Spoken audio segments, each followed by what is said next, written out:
电刺吞噬蚱蜢恶魔，叶女士顶号获得最终胜利。大家好，这里是鲜鱼镇。经过一轮对决，电刺的手臂掉落在了地上，而蚱蜢恶魔那边也如同喷泉一般，三鹰以糟糕的姿势趴在地上，呜呜好痛。电刺询问三鹰，那个恶魔到底是个什么东西？三鹰一边喊着疼，一边说道自己并不知道。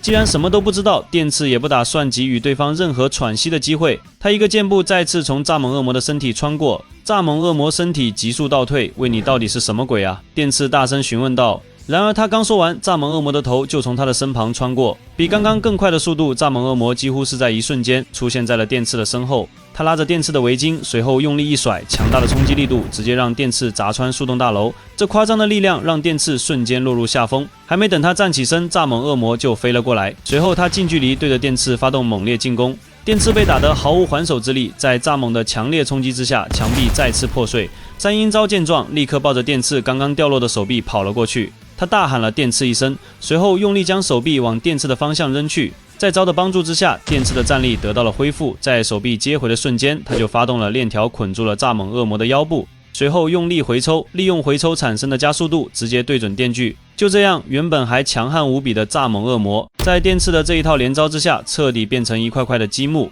电刺将蚱蜢恶魔咬在嘴里，随后一口吞了下去。三鹰大眼瞪小眼，你没事吧？电刺杵了一会儿，随后打了一个嗝，这家伙吃起来是虾子味的。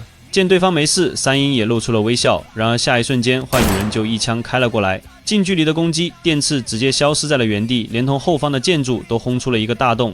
电刺麻了，刚刚的战斗对他的消耗巨大，现在再次失去了一条手臂。你真的好贱啊！电刺说着，战争就再度发射了一发突突。在大爆炸过后，电刺掉落到了地面，象征和平的鸽子四散而飞。战争居高临下，他胜券在握，并毫不犹豫地说出那一个字：棒。